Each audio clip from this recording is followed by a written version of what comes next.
topic last week, but FBI probe and other stuff sort of stopped me.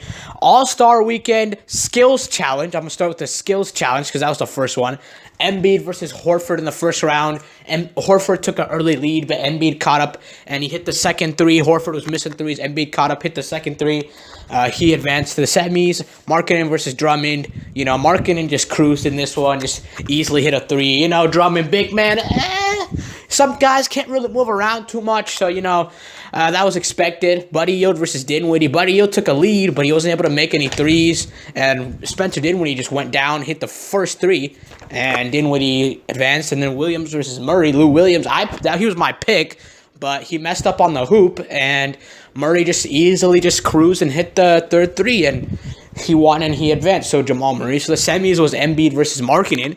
Embiid missed the hoop completely, but this guy was clowning completely and he went down. But Markkanen hit the first three, so Markkanen took out Embiid. And then Dinwiddie versus Murray. Murray took a lead, but Dinwiddie again hit the first three, so Dinwiddie versus Markkanen in the championship. Dinwiddie went down, hit the hoop. First, took a big lead, and then just easily hit a second three. Big win. Nice win for Spencer Dinwiddie. All-Star Weekend. You're having fun with your friends. Sort of get a win. The Nets, they've sucked all year, so good for him to finally get a team win, This is going to be a win for everybody involved because the Nets haven't won in a while. And it's good to see these players who are on trash organizations actually matter for once in their lives. So good job, Spencer Dinwiddie. Good win. Skills competition. You showed you had some skills. Oh my God, what a win. Good win for Spencer Dinwiddie. The second one was a 3-point contest. Tobias Harris, for the first rack, he hit the first 5. Second rack, he only hit some. Rack 3, he hit 5. Rack 4, he hit 6. He ended up with a solid 18. He sort of set the bar kind of high. Wayne Ellington went. First rack, kind of overshot him, But he ended up with 17. He got 3. Made 3 in the third rack and was perfect in the fourth rack. But he missed 2 in the fifth rack. Paul George, you can stop those rumors. Only 9 points. Really? That was sad. Only 9 points. That's pathetic. Really, really pathetic. Terrible. Devin Booker, first rack. Devin Booker in the first rack, he got only 2 points in the first rack. And then the third rack, he hit 5 points with the money ball. Rack 4, he hit 4, and he ended with 17 as well. Like I said, 18 was the bar for the first round.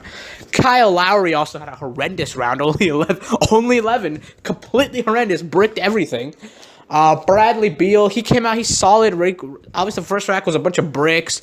Rack 2, he got 1. Rack 3, rack 4, he hit 8, and he hit 3 in the last rack, but he only ended with 15, so he got eliminated. Score to beat was 17, so he was eliminated out of there. Klay Thompson, he came out, he hit 3 points in the first one. Rack 2, he got 4. Rack 3, he got 4. Rack 4, he got 2. Rack 5, he hit the last 3 money balls. So he beat out Wayne Ellington. He hit 17, and he knocked out Wayne Ellington. This was a big surprise to me. Former champion Eric Gordon, first rack 2 points, second rack 1 point. He was cold, 2 points, 3 points, 4 points. Only ended up with 12. Former champion from last year, but I don't know, man. He just completely screwed up. He wasn't, sometimes you go to certain arenas, the rims are different. So, yeah, he screwed up. Tobias Harris, 4 points, first rack, sort of set the bar. Second rack, 6 points. Third rack, 4 points. 2 points. Rack 5, 1 point. So he ended up with a solid 17, but he actually went down 1 because his first round score was just 18. So Devin Booker, this was his record-setting 28 points. First rack, normal 5 points. Second rack, normal 5 points. Rack 3, 4 points. But rack 4, he hit everything. He was perfect. He only missed one ball between rack 4 and rack 5, and he hit the money ball. So he ended up with the new JBL 3-point contest record, 28 points in the round, which it's beatable if you're Klay Thompson because you're a great shooter. So good job, Devin Booker. Nice record-setting performance. And you sort of knew at that point Devin Booker was going to win. But Klay Thompson, you know what I said, money balls are always at the end. He hit 5 points first rack, 3 points second rack, 5 points third rack, 4 points fourth rack. But even if he'd hit everything in the final rack, he would only end up with 27. He hit 8. He hit 4 in the final rack, and he got 8 points, and he ended with 25. So Devin Booker of the Phoenix Suns captured the JBL 3-point contest. Congrats, Devin Booker. Devin Booker, you know, he's a good shooter. I picked him to win, so I'm personally very happy because I got that one right. It was the only pick of the weekend I got right. But it was good. It was good to see Devin Booker sort of, you know, coming together, putting a shot together. You know, certain teams, they suck in the regular season and they suck at life. So they suck at organizational stuff. So like, it's good. It's good to like see these players come and win and actually matter for like a week. Devin Booker's obviously an up and coming star, not like Spencer Dinwiddie. I don't even know who the fuck is that guy. Spencer Dinwiddie. But hey, congrats to Devin Booker for that for the nice win in the JBL 3-point contest, knocking off Klay and Eric Gordon. And then next came up the slam dunk contest, which some people said it was I thought the slam dunk contest was pretty good compared to most years. See, the problem is the Gordon Levine thing set a bar. So that bar is going to be hard to reach no matter what. Like, that's the problem. So, like, it's weird because they set a bar, and now it's like, is that bar really, you know, a good bar, a bad bar? You never know. But it was sort of a bar. And the first dunk Donovan Mitchell did was impressive. He threw it off one hoop, and then he threw it off one hoop's backboard, and then he dunked it on the other bigger hoop, and he windmilled it in. So he got a 48 first round. Good opening dunk for Donovan Mitchell. It was pretty impressive, you know. Victor Oladipo missed all of his dunks and still got a 31 somehow. That's weird. You know, he tried something really hard, and if he'd have hit it, it would have been amazing. But he missed it. So he missed all his dunks, 31. Dennis Smith Jr. This one wasn't all too impressive. It was good. It was good. I'll give him that. It was good. He missed the first dunk. The head was above the rim, and he took the ball and he palmed it above his head and he dunked it down like without looking, sort of, but like he sort of just like palmed it too much, and it was like a double pump. Like, it's something we've seen before. So it only got like a 39. Larry Nance was quite creative in his presentation. He did a quick change presentation, so he changed into his dad's 22 jersey, and he did his dad's Credo dunk. You know, a little bit of a throwback there, little go up. He went up pretty high, and then he sort of cradled it, and then dunked it down, which is pretty good. You know, his momentum was going the other way as well, so it was pretty impressive. Second round, Victor Oladipo. He kind of set the bar in terms of creativity. He went to Chadwick Boseman, got put on a Black Panther mask. Obviously, he did miss the first dunk, but it was a tomahawk windmill pump dunk. So what he did was he sort of went up, he did a little windmill, sort of pumped it in the air, and then tomahawked it down. So he ended up with a 40 because he missed the first time. If he would have hit it, it would have been like a 45-50. But he missed it the first time. Obviously, with the mask on, it's harder to see. So Dennis Smith Jr., he missed the first two dunks, but he still got a perfect 50 because the one he did was he went up, he changed hands in between his legs in a reverse 360, and he slammed it in. It was crazy. Dennis Smith's second dunk was extremely impressive, but it wasn't enough to keep him or Oladipo in. Both of them got knocked out in this round because of their bad first rounds. And Larry Nance Jr., he did a deep windmill pass from his... Nope, I don't think this one was the pass from his dad. Nope, wasn't the pass from his dad. He did a nice little deep windmill from the baseline and jumped up really high and just slammed it in. So good dunk for Nance Jr. that time. He just went up really high and he did it, and it was pretty good. You know. He went up really high. For a big man, it's a pretty good dunk. So, yeah.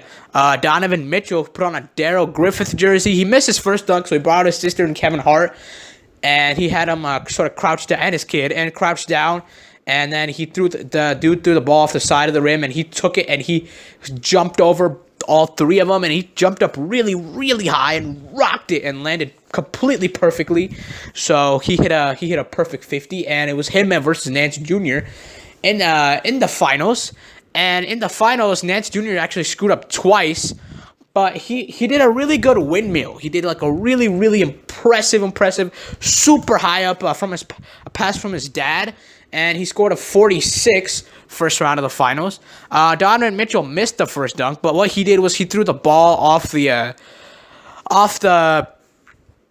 little bit from the backboard away. That section, he threw the ball off there, and he came from the free throw line and like cradled the ball before he like completely windmilled it. So a perfect 50. It was a completely impressive dunk, and it was amazing. It was just the way he dunked it down. And then Larry Nance Jr.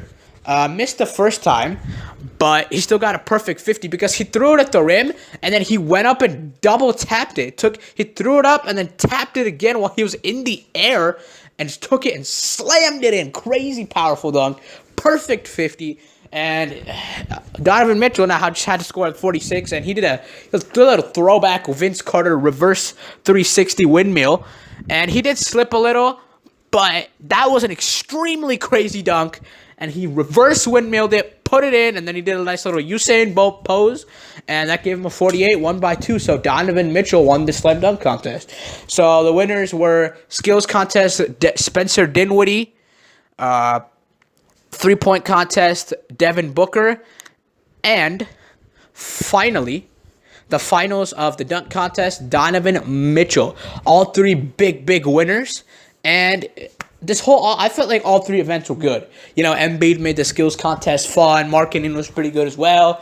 Devin Booker's breaking the record. Klay Thompson, the intrigue in the 3-point contest, and the dunks. Some of the dunks, you know, if you looked at some of the creativity and some of the guys dunking, it was a really good product this year in terms of all three. You know, sometimes you don't get a good 3-point contest or skills contest or dunk contest most of the time. But this year, the product itself was really, really good this year. They did a good job of changing. I don't like the dunk contest format because it's one less dunk now, and it kind of screws it up.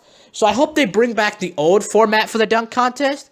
But I think this was really, really impressive. I think this was like one of the. I think it was because my opinion is I think it was because it was in LA, and all these people are like, all right, we're in LA, we got to kind of show it out and go all out and try to win these things. And I think some of these people who were in the contest were serious. They really try to want to win. Like, they were fooling around.